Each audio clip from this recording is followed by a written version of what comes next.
గోరా ఆరోగ్యం ఛానల్ ప్రేక్షకులకు స్వాగతం. ఈరోజు మనం కాలేయం కులాసాగా ఉండాలంటే ఏం చేయాలో తెలుసుకుందాం. కాలేయానికి సంబంధించిన సమస్య కామెర్లు అనే విషయం మనందరికీ తెలుసు. లక్షణాలను బట్టి కామెర్లను కనిపెట్టేసి కొద్ది రోజుల పాటు జాగ్రత్తలు పాటించి నయమైపోయిందని అనుకుంటూ ఉంటాం.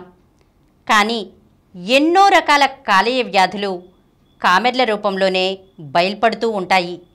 కాబట్టి మూల కారణాన్ని కనిపెట్టడం అవసరం. ప్రధానంగా 2 రకాల వైరస్ల మూలంగా కామెర్లు వస్తూ ఉంటాయి. కలుషితాహారంతో సోకే హెపటైటిస్ ఏ వైరస్ పిల్లలకు సోకితే హెపటైటిస్ ఈ వైరస్ పెద్దలకు సోకుతూ ఉంటుంది. కొన్ని సందర్భాల్లో కొన్ని రకాల మందుల వల్ల కూడా కాలేయం దెబ్బతిని కామెర్ల రూపంలో సమస్య బయల్పడుతూ ఉంటుంది. ఫైబ్రోసిస్ లేదా స్కార్ టిష్యూ కలిగి ఉన్న కాలేయ సమస్య క్రానిక్ హెపటైటిస్. ఈ సమస్యను నిర్లక్ష్యం చేస్తే అది సిరోసిస్గా మారి అంతిమంగా లివర్ ఫెయిల్యూర్కు దారితీస్తుంది. కాలేయ క్యాన్సర్ కూడా కామెర్లతోనే బయటపడుతుంది. కాబట్టి కామెర్లకు మూల కారణాన్ని కనిపెట్టి తదనుగుణ చికిత్స తీసుకోవడం అవసరం. కామెర్లు సోకితే పచ్చం ఉంటూ ఉంటాం. కానీ నిజానికి జబ్బుపడిన కాలేయం త్వరగా కోలుకోవడం కోసం బలవర్ధకమైన ఆహారం తీసుకోవడం అవసరం. కామెర్లు సోకినప్పుడు గ్లూకోజ్, చెరుకు రసం, నూనె, ఉప్పు కారం లేకుండా వండిన పదార్థాలు, పెరుగన్నం తీసుకుంటూ ఉంటాం. కానీ ఈ సమయంలో ఎక్కువ క్యాలరీలు ఉండే ఆహారం తీసుకోవాలి. కామెర్లు సోకిన వాళ్ళందరూ ఇంట్లో వండిన సాధారణ వంటకాలు అన్నింటినీ తినవచ్చు. ప్రధానంగా మాంసాహారానికి బదులుగా శాకాహారం తీసుకోవాలి. మాంసాహారం తేలికగా అరగదు. కాబట్టి కాలేయం మీద అదనపు భారం పడకుండా ఉండడం కోసం సమస్య అదుపులోకి వచ్చే వరకు మాంసాహారానికి దూరంగా ఉండాలి. క్రానిక్ లివర్ డిసీజ్ మొదటి దశలో స్కార్ ఏర్పడిన కాలేయం సమర్థంగానే పనిచేస్తూ ఉండవచ్చు. రెండో దశలో కాలేయం పనిచేయడం మందగించే స్థితికి చేరుకుంటుంది. ఈ దశలో పొట్టవాపు ఉంటుంది. నిస్సత్తువ కూడా వేధిస్తుంది. ఆకలి కూడా తగ్గుతుంది. చివరి దశలో కాలేయం పనిచేయడం మానేస్తుంది. పొట్ట, కాళ్ళు వాపు, మైకం, చిగుళ్ళ నుంచి రక్తస్రావం వంటి లక్షణాలు ఈ దశలో ఉంటాయి. లివర్ ఫెయిల్యూర్ దశకు చేరుకున్న వాళ్లకు కాలేయ మార్పిడి ఒక్కటే పరిష్కారం. కాబట్టి కాలేయ సమస్యను తొలి దశలోనే కనిపెట్టి సమర్థమైన చికిత్స తీసుకోవాలి. కాలేయ క్యాన్సర్ సమస్య క్రమేపీ పెరుగుతోంది. ఇంతకు ముందు హెపటైటిస్ బి వల్ల క్యాన్సర్ తలెత్తితే ప్రస్తుతం ఫ్యాటీ లివర్ డిసీజ్ కారణంగా క్యాన్సర్ బారిన పడుతున్న సందర్భాలు పెరుగుతున్నాయి. అల్ట్రాసౌండ్ స్కాన్ చేసుకున్న వాళ్లలో ఎక్కువ మందికి ఫ్యాటీ లివర్ ఉంటూ ఉంటుంది. కాబట్టి ఇదంతా పట్టించుకోవలసిన విషయం కాదనే ఒక ధోరణి సర్వత్రా పెరిగిపోయింది. దాంతో ఈ సమస్యను నిర్లక్ష్యం చేస్తూ ఉంటారు. కానీ ఇదే సమస్య అంతిమంగా కాలేయ క్యాన్సర్కు దారితీస్తుందనే విషయం అందరూ గుర్తుపెట్టుకోవాలి. మెటబాలిక్ సిండ్రోమ్, మధుమేహం, డిస్లిపిడిమియా, హైపర్ గ్లిసరైడీమియా, అధిక రక్తపోటు, ఒబిసిటీ, విల్సన్స్ డిసీజ్ ఫ్యాటీ లివర్కు ప్రధాన కారణాలు.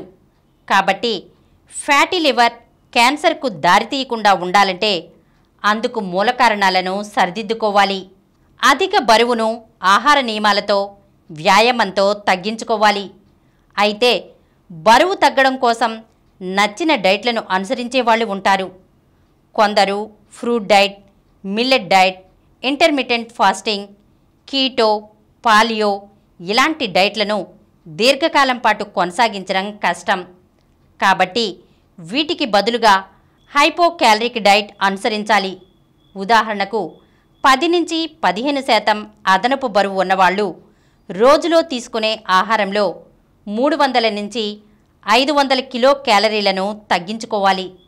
అలాగే ఎవరు ఎంత సమయం పాటు వ్యాయామం చేయాలనేది వాళ్ళ వయసు, గుండె గరిష్ట వేగం మీద ఆధారపడి ఉంటుంది.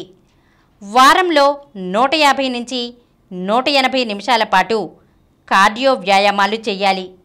50 నుంచి 75 నిమిషాల పాటు రెసిస్టెన్స్ ట్రైనింగ్ చేయాలి. అలాగే అధిక బరువును నెమ్మదిగా స్థిరంగా తగ్గించుకోవాలి. కాలేయంలో స్కార్ టిష్యూ ఉన్నవాళ్ళు శరీరం మొత్తం బరువులో 10% బరువును తగ్గించుకోవాలి.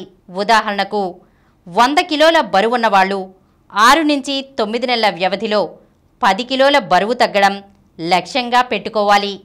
ఏం తిన్నా కాలేయానికి చేరుతుంది కాబట్టి అదనపు హెల్త్ సప్లిమెంట్లు, ప్రోటీన్ పౌడర్ల వాడకం మానేయాలి. వైద్యులు సూచించనిదే ఎలాంటి సొంత వైద్యం చేసుకోకూడదు. శరీర బరువు తగ్గించుకోవాలన్నా పెంచుకోవాలన్నా ఆ ఫలితం ఆహారం ద్వారా దక్కేలా చూసుకోవాలి. శరీర బరువులో ప్రతి కిలోకు 20 నుంచి 30 కిలో క్యాలరీల చొప్పున లెక్కించి సరిపడా క్యాలరీలున్న ఆహారం తీసుకోవాలి. అలాగే 1 కిలో శరీర బరువుకు 1 నుంచి 1.5 గ్రాము ప్రోటీన్ అందేలా చూసుకోవాలి. అలాగే ఉప్పు రోజుకు 4 నుంచి 5 గ్రాములకు మించకుండా చూసుకోవాలి. కామెర్లకు నాటుమందులు వాడడం ప్రమాదకరం. వాటిలోని హెవీ మెటల్స్ కాలేయానికి కీడు చేసి సమస్యను తీవ్రతరం చేస్తాయి. నాటుమందులు తీసుకోవడం వల్ల ప్రయోజనం లేకపోగా కాలేయం మరింత దెబ్బతినే ప్రమాదం ఉంటుంది. కాబట్టి నాటుమందుల జోలికి వెళ్లకుండా అవసరాన్ని బట్టి వైద్యుల సూచన మేరకు నడుచుకోవాలి.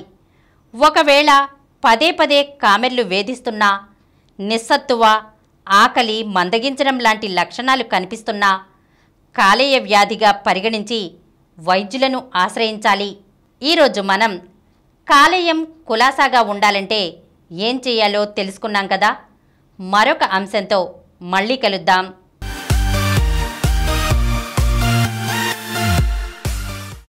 ఈ కార్యక్రమం మీకు ఎంతో నచ్చింది కదా.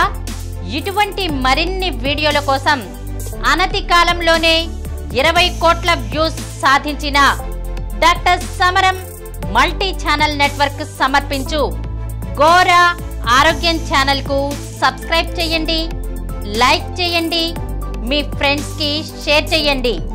అలాగే ప్రక్కనున్న గంట సింబల్ని ప్రెస్ చేయడం మర్చిపోకండి.